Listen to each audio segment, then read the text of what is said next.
Botar para gravar. Bom, então vamos ver a programação paralela, no caso aqui distribuída, né, com MPI. Então, o que é o MPI, né? Então, é o Message Passing Interface. Então, é uma biblioteca de passagem de mensagem desenvolvida para ser padrão em ambientes de memória distribuída.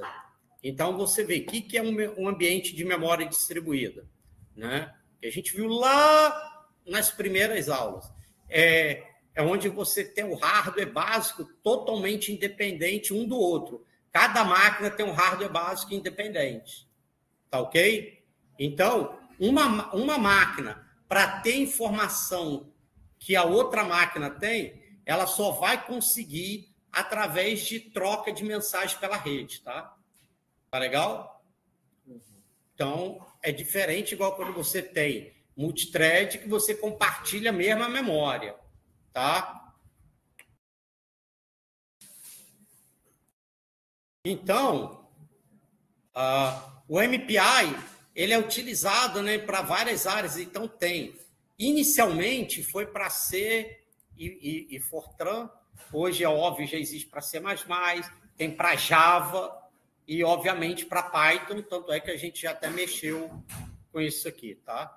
Então, inicialmente foi criado para C e Fortran, depois C++, Java e, finalmente, para Python. Então, a plataforma-alvo para o MPI são ambientes de memória distribuída, máquinas paralelas massivas e clusters de estações de trabalho. O que é cluster de estação de trabalho? É quando você tem máquinas como essas aqui, por exemplo, interligadas numa rede local, tá? E todo paralelismo é explícito. Como assim, professor? O programador é responsável em identificar o paralelismo e implementar um algoritmo utilizando construções com MPI. Ou seja, você que é o responsável por pegar aquele teu problema e codificar ele de modo que o ambiente paralelo possa explorar isso com MPI. Por quê, professor? Antigamente existia, tinha paralelismo, seriam máquinas vetoriais. Tá? E isso também é muito utilizado ainda hoje, quando você tem, por exemplo, alguém já usou o GCC aqui? Já usaram o GCC? Ou G++, não faz. Então, você tem aquela opção, por exemplo, -O3. O que ela faz? Ela tenta fazer otimizações, como assim? Ele tem um for, por exemplo, então ele otimiza aquele for para ser, vamos dizer assim, melhor explorado por exemplo, na máquina. Tá ok? Tá? Então, o mais comum para você fazer isso é paralelizando o for. Tá legal? Então, para operações, principalmente, por isso que foi principalmente aqui que você vê Fortran, que o principal povo que usa Fortran é o pessoal de engenharia. Por que eles usam isso? Tá? Por quê? Que a maior parte desses problemas também de engenharia, você pode trabalhar com matriz vetor. Qual é outra questão? Normalmente, matriz vetor, mesmo que você faça alocação dinâmica, depois que alocou, você tem o tamanho, não tem? Se você tem o tamanho, você usa um for. Qual é a melhor estrutura de repetição para se utilizar quando você já sabe qual é o número de iterações que você vai fazer? É o for. Então, se você tem o for, é muito fácil de você quebrar esse for, tá? Ou pelos processadores vetoriais ou pelos teus cores, tá? Tá legal? Então, não, que isso. Quer ver? Ó, só de curiosidade, gente, para vocês verem o negócio aqui. Ó. Quer ver? Ó. como é que é? Quer ver? Só para mostrar uma coisa aqui para vocês, rapidinho. Quer ver? Que a gente tem que ver umas coisinhas diferentes fora do que a gente...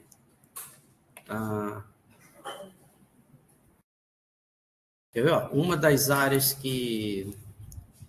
Quer ver? É isso aqui, ó, que o pessoal trabalha muito. Em engenharia, é isso aqui, ó. Quer ver? Elementos finitos. Aqui, ó, em engenharia. Então, o que é a moral da história? Tá vendo? O método de elementos finitos, tá vendo? A técnica numérica para resolver problemas complexos que envolvem equações diferenciais integrais. Então, cara, ele serve para resolver, problemas de análise estrutural, transferência de calor, mecânicas dos fluidos, redução de custos, tá vendo? Então, tem uma série de problemas de engenharia que se trabalha com essa área de elementos finitos. E aí, normalmente, você simula essas equações diferenciais parciais num esquema de matriz vetor. Aqui, tá vendo? Aqui, ó, as aplicações de engenharia aqui, ó. Ó, o cara está simulando aqui uma ponte, aqui, ó, uma turbina, tá vendo? Ó? Isso aqui é tudo feito com métodos de elementos finitos. Aqui, ó, a aerodinâmica de um carro, tá vendo? Isso tudo é feito com elementos finitos, tá vendo? Então, o pessoal usa muito isso, tá? Aí, ó, a asa de um avião, tá vendo? Então, cara, é muito utilizado em engenharia, tá vendo? Análise estrutural, um monte de coisa, tá vendo? Então, cara, aqui. Então, você pode ver, ó, aqui. Então, você vê aqui, ó. Aí, ó, eles simulam como uma série, tá vendo? De elementos, tá vendo? Equações, só que você simula isso aqui como matriz vetor. Aí a gente, se você tem operação com matriz vetor, é o quê? Normalmente é o quê? Um for dentro do outro e por aí vai. Entendeu? Então, para você resolver isso aqui, tanto quebrando isso pelos cores, quanto para botar isso aí em GPU, aí ele come com farinha, tá vendo? Aqui, tá vendo? Aqui um exemplo aqui, ó. Tá vendo? É tudo matriz vetor, operações matriz vetor. Tá bom? Tá? Então, isso é só para vocês terem... Não sei se vocês já tinham ouvido falar nessa técnica de elementos finitos, tá? Mas serve para você resolver uma série de problemas práticos. Eu queria até mostrar aqui para você, mas não sei por que o site aqui do Sinarcad hoje não quer entrar, tá? Então, por isso que o pessoal começou muito com o Fortran por causa disso. E, por incrível que pareça, o Fortran, como ele é uma linguagem feita para engenharia, ele funciona muito bem com esse conceito de trabalhar com matriz vetor. Tá? Por isso que na engenharia o pessoal trabalha muito com isso.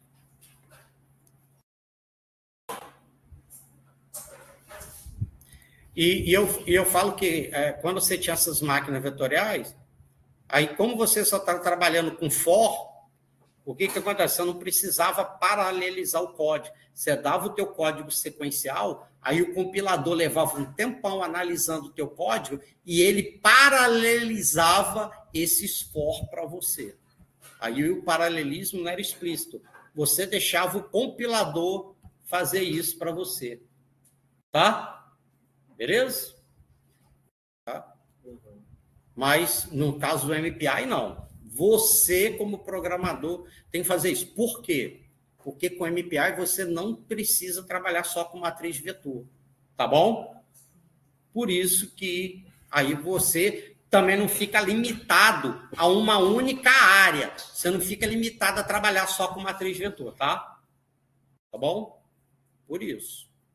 Aí aqui tem alguns tipos, implementações de MPI.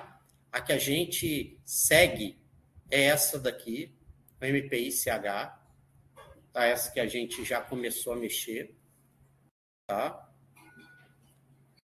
Então, tá vendo?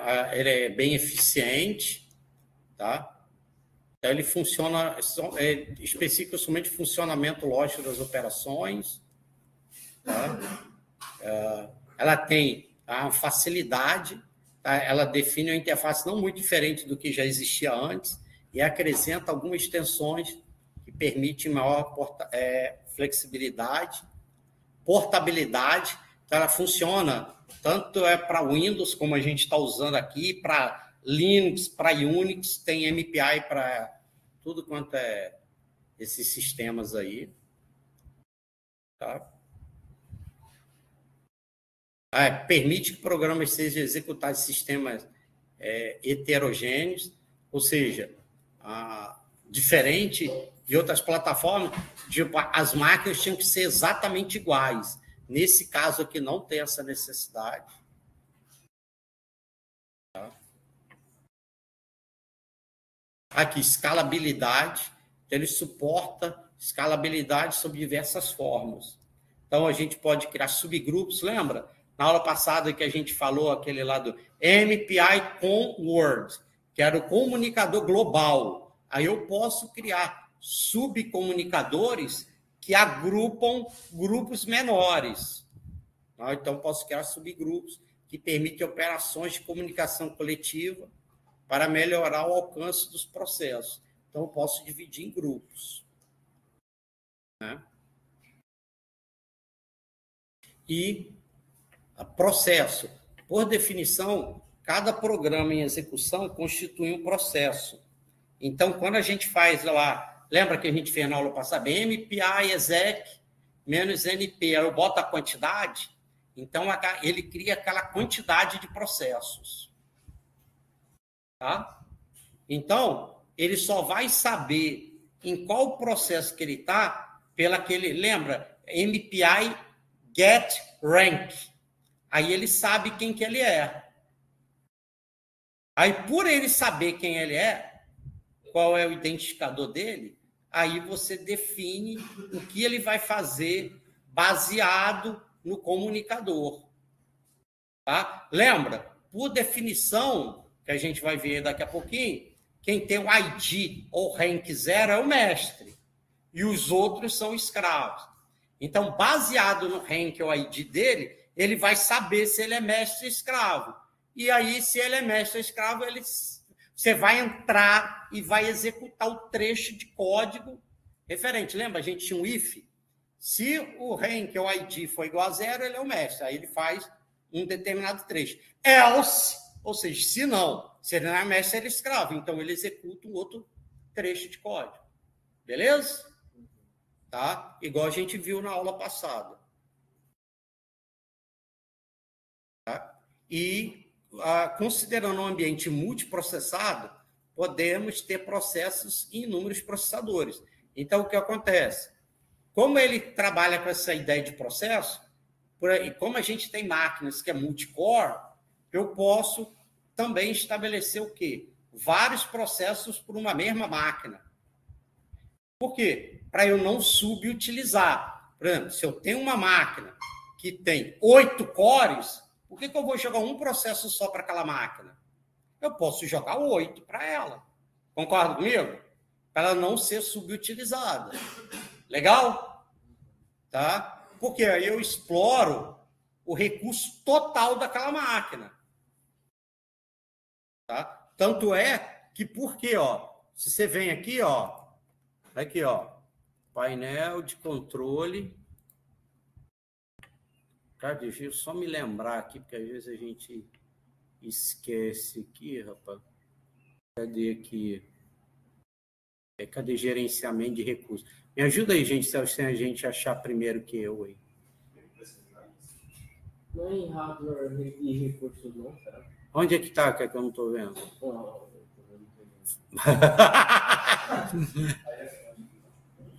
Deixa eu entrar por aqui mesmo, então.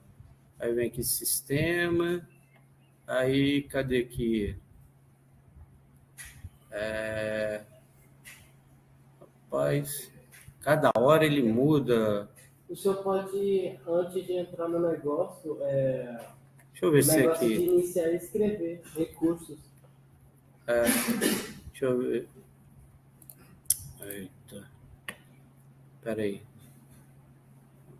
Programa, sistema, ferramentas. Peraí, rapidinho que eu vou mostrar aqui para vocês.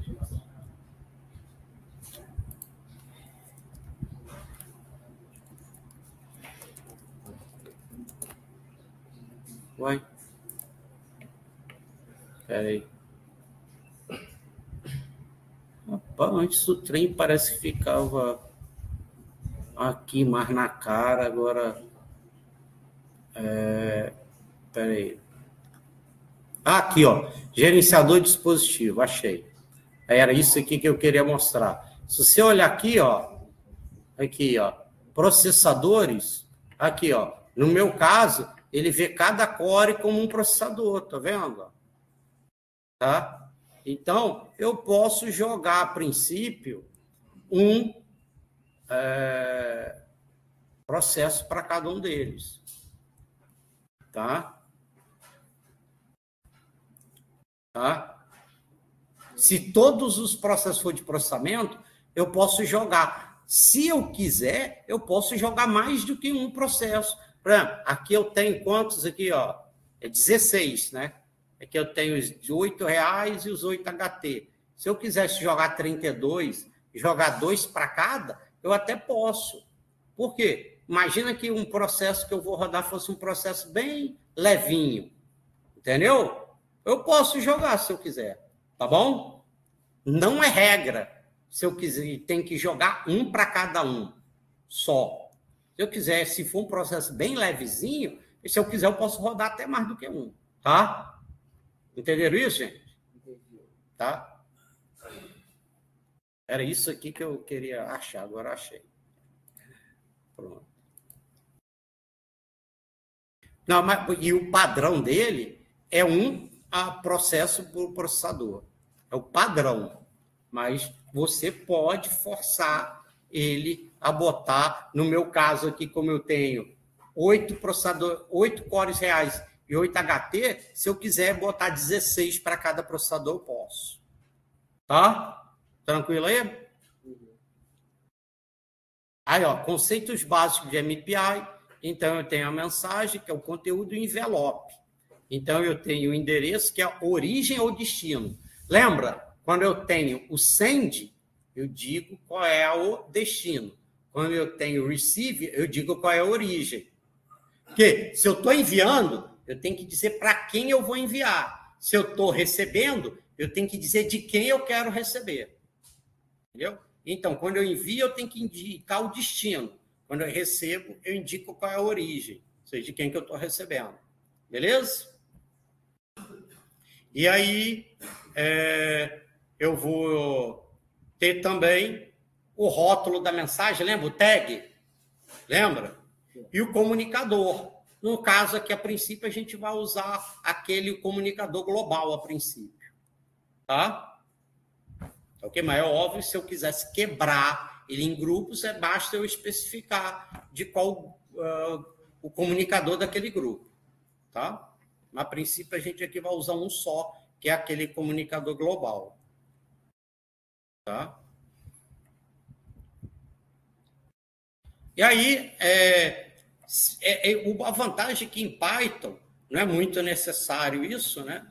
Eu dizer qual é o tipo aqui do dado, tá? Mas se quiser até pode, mas em Python não é assim, é necessário especificar, né? Tá? Aí a gente viu ali qual que é o rank.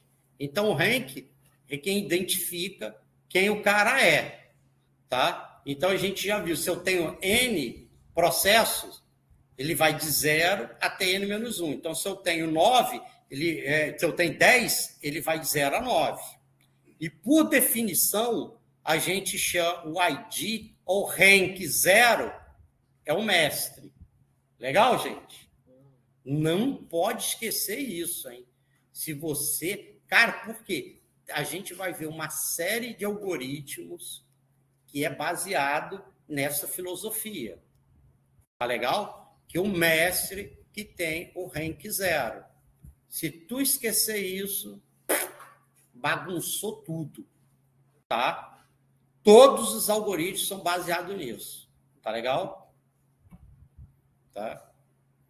E você pode especificar, vamos dizer, se você quiser, que eu quero que o mestre seja a máquina. Por exemplo, eu tenho aqui minha rede. Qual é a máquina mais possante que tem? Eu posso especificar para o mestre rodar naquela lá. Tá? Depois nós vamos ver isso. Tá? Então, o rank 0 é o mestre e o escravo os demais. Então, vai de 1 a n-1 são escravos. Bacana? E por quê, gente? Todos, mais uma vez, todos os algoritmos que nós vamos fazer depende disso. O mestre é o rank 0 e os escravos vai de 1 a n-1. Se tu bagunçar isso, vai bagunçar os algoritmos todinho. Não vai dar os resultados certos, tá? Que era para dar. Então, como eu já falei, aquele negócio do group, né, que é do comunicador, a gente já viu que o global é o MPI com Word, que é o quê? Com é de comunicador, Word, global. Ou seja, comunicador global, todo mundo pode falar com todo mundo. Esse é o padrão, é sempre o primeiro. Depois, se você quiser, você pode subdividir ele em grupos menores. Bacana? Igual eu falei, imagina, eu tenho um sistema distribuído, aí eu tenho a rede lá, IFTO, aqui o FT e, por exemplo, Uniteams. Aí eu posso criar grupos, um para cada rede dessa. Para quê? Para só o líder de cada um desses grupos conseguir comunicar com o líder de outro grupo. Eu não vou deixar todo mundo falar com todo mundo. Entenderam, gente? Por quê? Regra fundamental de sistema distribuído. Qual é o gargalo do sistema distribuído? Qual que é, gente? Primeira aula. Exatamente, a comunicação. Então, eu tenho que fazer o quê? Minimizar a comunicação. Tá? Eu vou comunicar estritamente quando necessário. Só quando realmente for necessário. Tá? Então, por isso que em casos como esse, eu limito a comunicação só entre o líder de cada um desses grupos, por exemplo, por quê? Que se principalmente eu estou numa one, igual não seria um caso desse, a velocidade de comunicação normalmente é menor que na rede local, né? Tá? Então, eu vou fazer a comunicação só quando for estritamente necessário.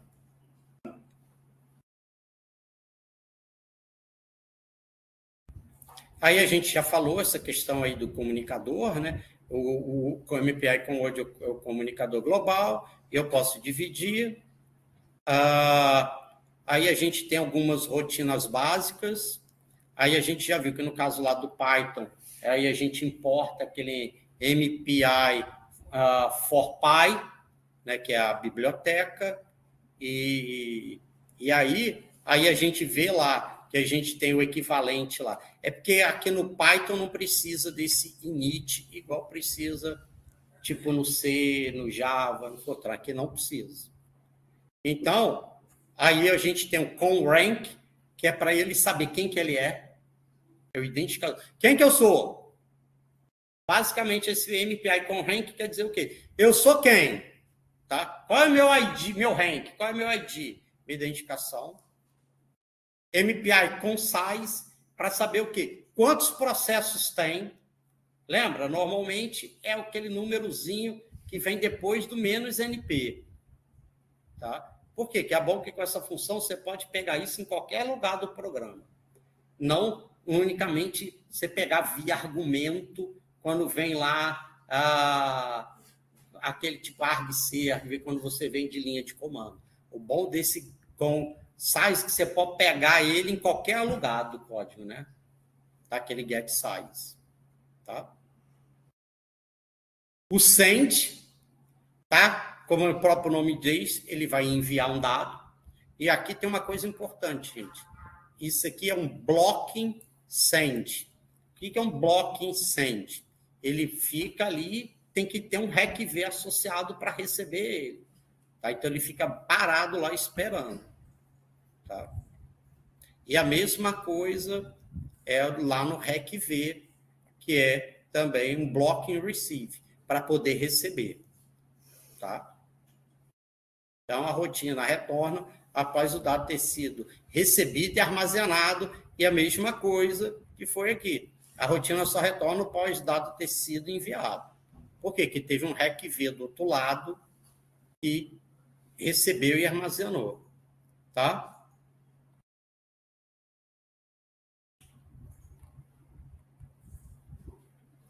Aqui ele também não precisa do finalize. Tá? Estou andando aqui rápido para a gente ir no que interessa.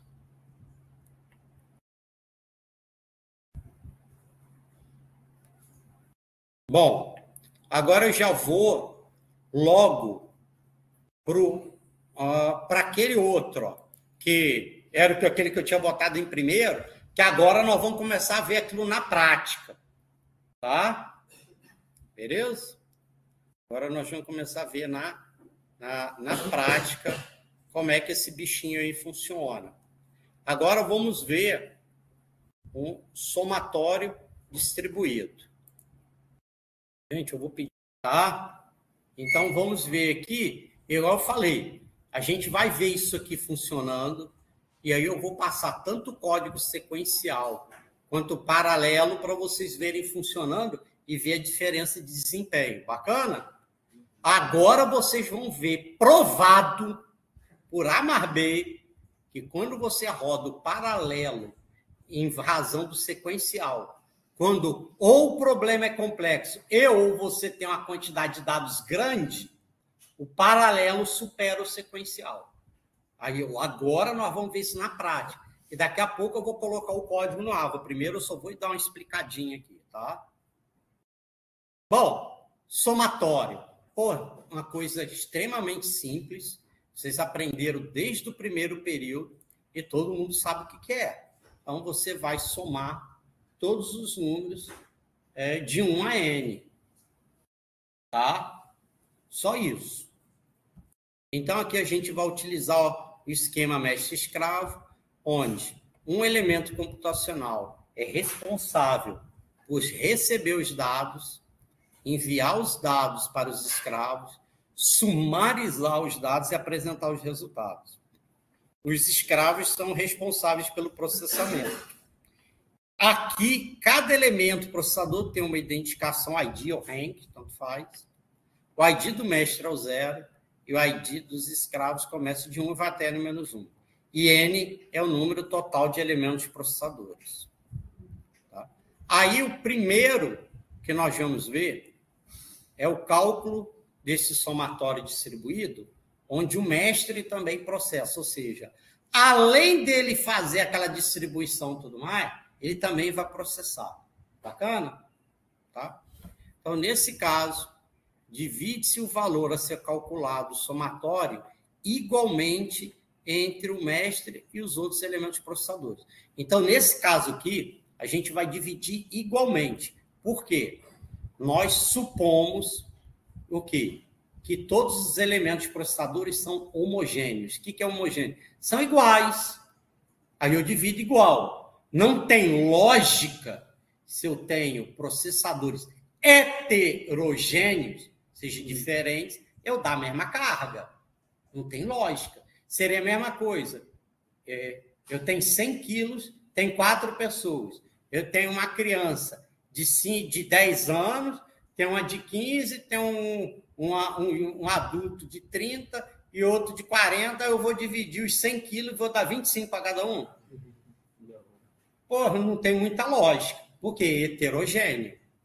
Concorda? Aí, por quê? Raciocina comigo. suponha que fosse uma corrida, tá? E aí uma corrida de equipe. Só ganha quando o último chega.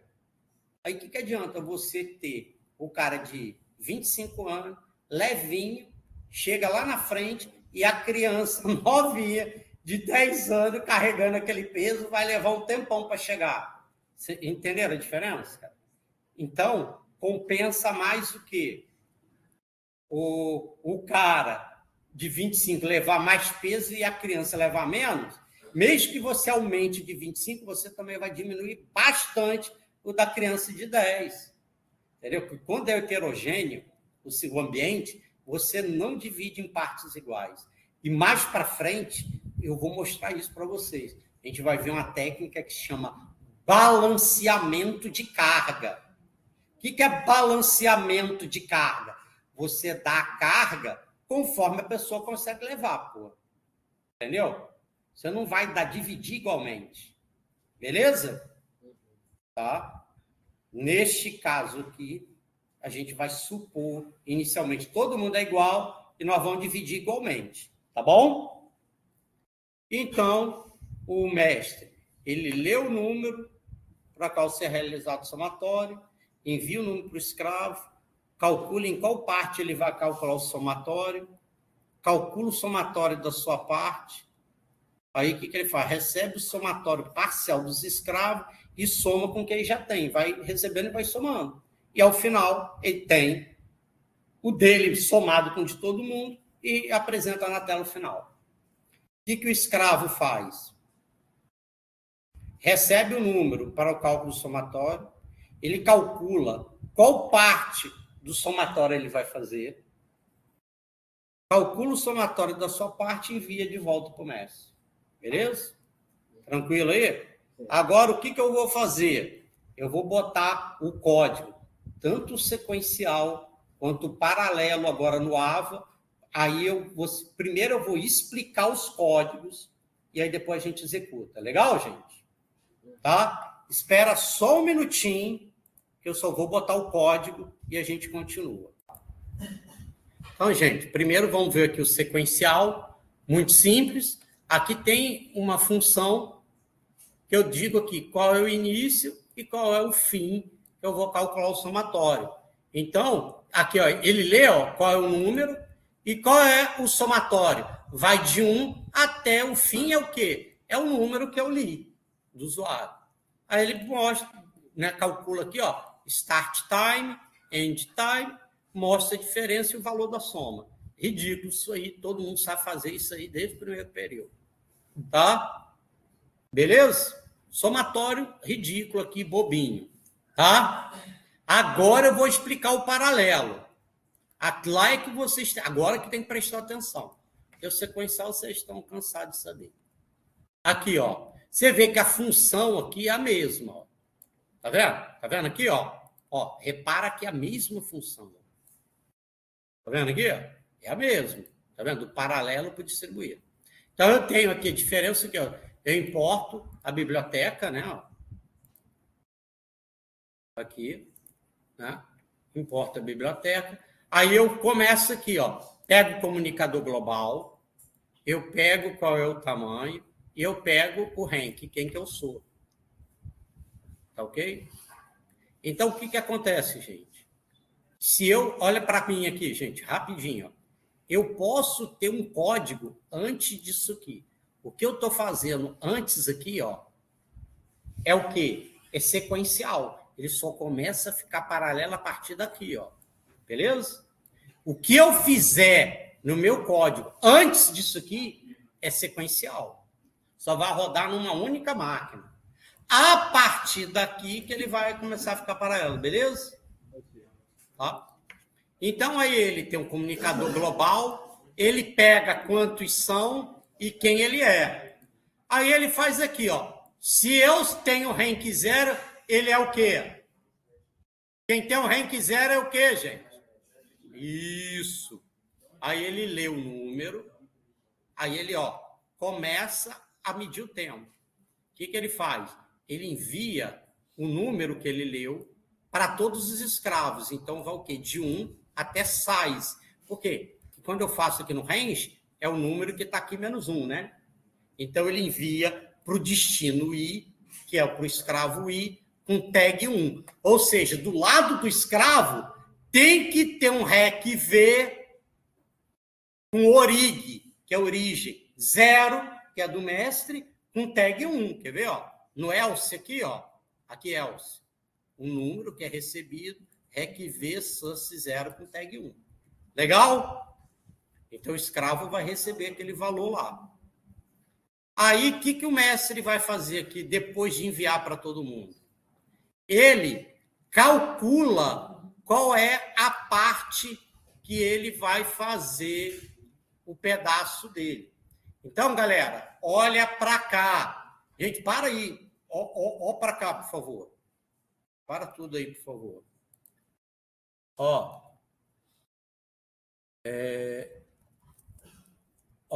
Olha aqui o que ele vai fazer. Preste atenção. Por exemplo, se ele tem, por exemplo, aqui, ué? Rapaz, o bicho está com raiva de mim. Peraí, deixa ele raciocinar aqui. Raciocinou? Pode? Ah, beleza. Cara, tá com... Imagina. Não, vou fazer diferente, então, aqui. Peraí. Vou fazer assim, ó. Imagina que você tem um processador aqui, o P0. Você tem um processador aqui, P1. Você tem o P2 e tem o P3, beleza? Tem 4 processadores. Aí eu vou começar primeiro fazendo a conta simples aqui para vocês. Imagina que o número que eu tenha para somar, que o número, tá? Foi igual a 1000. Tá? Número. E o size seja, obviamente, aqui 4, tá? Aí o que ele vai fazer aqui? Olha para cá, galera. O código aqui, ó. O que ele vai fazer? Parte é o quê? 1000, que é o número, dividido por 4. Então, 1000 dividido por 4, 250. Então, o primeiro, o início é quem? Parte, 250. O primeiro tem rank 0. 0 vezes 250, 0. Mais 1. Então, o início aqui do processador 0, início é quem? É 1. Quem que vai ser o fim? O fim é quem? 250 vezes 0 mais 1, tá vendo que está entre parênteses? Então, 0 mais 1, 250 vezes 1, 250. Então, o fim aqui é 250. Tá vendo? O outro aqui, ó, que ele vai fazer é quem? O início é quem? Início. Vai ser quem? No processador 1, o ID é 1. Então, é o quê? 250 vezes 1, 250. Mais 1, 251. Quem é o fim? Aqui. É o quê? 250 vezes 1 mais 1, 2. 250 vezes 2, 500. Tá vendo? Aí ele sabe para calcular o somatório de cada um. E aí ele vai fazendo para cada um. Então, aqui o início vai ser o quê? 501 a 750. O outro vai ser de o início de 751 e o fim, obviamente, é 1000. Beleza? E aí ele faz. Agora você vai fazer a pergunta para ele. Professor, e se tiver ímpar? A divisão não for exata. Então, vamos lá, ó. Olha como é que vai fazer. P0. Ó para cá. P1 e P2. Aí, o número continua sendo 1000, tá? Só que o size agora é 3. Aí, 1000 dividido por 3 não é exato. Aí, olha só como é que ele vai fazer. A parte 1000 dividido por 3 dá o quê? 333, porque eu peguei int lá. Então, o início vai ser 1 e o fim 333. O outro aqui vai ser o quê? Início 334 e o fim 366. O fim aqui, ó, o início vai ser 667 e o fim 999. Olha o que vai acontecer aqui. Preste atenção onde que está o pulo do gato. Aqui, ó. Se o rank for igual a size menos 1, se for o último, no caso, o meu size ali é 3. 3 menos 1, rank é 2. Lembra aqui, ó? O último aqui, ó, é 0, 1, 2. O que ele vai fazer? Se é o último, o fim é igual a 1. Tá vendo? Eu jogo o que sobra no último. Então, em vez de 99, ele passa a ser 1000. Sacou a brincadeira? Eu sempre jogo o resto que falta no último. É o jeito mais fácil de você resolver o problema quando a divisão não é exata. Entendeu? Eu jogo o resto no último. Sacou? É o jeito mais simples. Sem maior complicação, sem cálculo complicado. Entendeu? Eu jogo o restinho que faltou no último. Tá? Entendeu? Aí eu mato o problema quando a divisão não é exata. Conseguiram entender? Aí ficou fácil. Se todo mundo tem como calcular o somatório com início e o fim certinho, concordo que vai chegar uma hora que todo mundo tem a sua soma parcial. Um pedaço daquela soma. Aí agora é só os escravos mandar a soma dele para o mestre e o mestre soma a dele com o que ele vai recebendo do escravo. Quando ele recebeu do último do escravo, ele já tem a soma final, mostra na tela, acabou. Beleza? Aí isso que faz aqui, ó. Ele calcula dele, aí o que o mestre faz aqui, ó? Ele recebe, ó, a soma, botei aqui como S do escravo, ó, só que ele agora, para receber, ele é com tag 2, ó. Obviamente, o escravo está enviando com tag 2 para o mestre. Aí ele soma, ó, o que ele já tem com esse S que vem de escravo. Aí saiu do for, ele mede aqui, ó, o tempo final e mostra o resultado final do somatório e o tempo. E o escravo, ele faz o mesmo cálculo. Ó, ele recebe o número, ele faz aquele mesmo cálculo que eu mostrei ali em cima para vocês. Gente, desculpa. Aí ele calcula o somatório e envia o somatório para o mestre, que é o 0, com tag 2. Lembra que lá o mestre recebe com tag 2? Aí ele recebe lá. Legal? Agora, o que nós vamos fazer? Nós vamos rodar e ver que realmente isso que eu estou falando para vocês é verdade. Agora, deixa eu só mudar o modo de tela para mudar aqui, para ele ler lá o CMD, tela inteira, para poder gravar e vocês verem que eu estou falando é verdade. Não é história da carochinha. Então, olha para cá, gente. Depois vocês rodam. Olha eu aqui primeiro. Ó, eu vou rodar o Python teste 07.py, que é o sequencial. Bacana? Olha aqui. Qual é o número que eu vou calcular o somatório? 1000. Dou Enter. Ó, super rápido, né? Agora, quando eu for rodar o paralelo, ó, vou botar aqui menos np4 Python teste 04.py. Agora eu vou botar o mesmo número 1000. Você vê, ó. Dá o mesmo resultado. Tá vendo aqui, ó?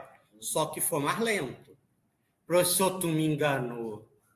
Outra, professor, você me falou que o paralelo era mais rápido. Cara, só que o que acontece? Neste caso, 1000 é um dado tão pequeno que ele leva mais tempo comunicando que processando. Lembra aquilo que eu falei? Se o problema ou é muito simples ou a quantidade de dados é muito pequena, não vale a pena você usar paralelo. Agora, vamos mudar o jogo? Vamos mudar? Eu vou rodar agora o sequencial. Eu vou botar aqui, ó, 1, 2, 3, 4, 5, 6, 7, 8 noves. Vamos ver quanto tempo vai levar agora? Eu botei 8 número 9 para o sequencial. Olha o tempo que vai levar isso aí. Você vê, continua sendo um problema ridículo de simples, né? Tá? Que é o somatório. Você vê que já levou mais tempo, né? Eu botei quantos noves aqui? Ó? 1, 2, 3, 4, 5, 6, 7, 8. Agora vamos rodar o paralelo? Ó, aqui, ó. 1, 2, 3, 4, 5, 6, 7, 8. Foi mais rápido? Visualmente você percebeu que foi mais rápido. Agora, bota mais um 9 em vez de 8, põe 9 noves para tu ver quanto tempo que vai levar. Para você ver. Agora, ó, eu vou botar aqui, ó. 1, 2, 3, 4, 5, 6, 7, 8, 9. Olha quanto tempo vai levar agora. Você vai ver que em vez de 5 segundos, agora o tempo vai levar 1 minuto ou mais. Você vai ver. Olha aí como é que você vai ver como é que o tempo. São 9 noves. Então, isso eu estou mostrando para você que mesmo num problema ridiculamente simples, que é o somatório, quando você tem uma massa de dados grande, o paralelo supera o sequencial. Ó, tá vendo que eu botei um 9 só a mais? Quanto tempo tá levando? Aí, ó. Botei um 9zinho só a mais. Olha quanto tempo tá levando. Tá vendo? Aí, ó. Deu 44 segundos.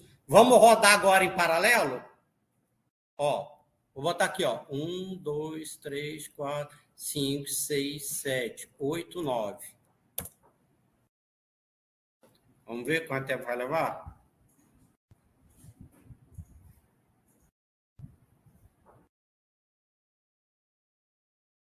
Você vai ver que visualmente demora menos.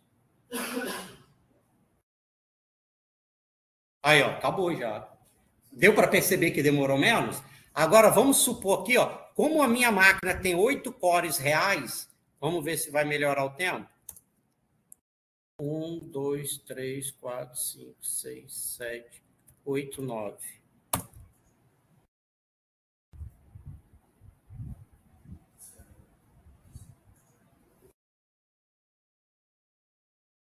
Vamos ver se vai melhorar. Aí, já acabou. Viu que foi visivelmente mais rápido? Consegui provar para vocês que a computação paralela vale a pena? Mesmo que assim um problema simples, ridículo, que é o somatório. Você já conhece, consegue ganhar tempo. Agora você imagina para um problema mais complexo. Conseguiram perceber que vale a pena esse trem? Que agora não tem churumela. Vocês viram, você pode experimentar na tua máquina e testar quantas vezes você quiser e ver que realmente isso acontece. Principalmente se é óbvio, né? Se você tem uma massa de dados grande, né? Tá? Então você vê que realmente isso que eu estou falando é verdade. Não é história da carochinha. Entendeu? Tá?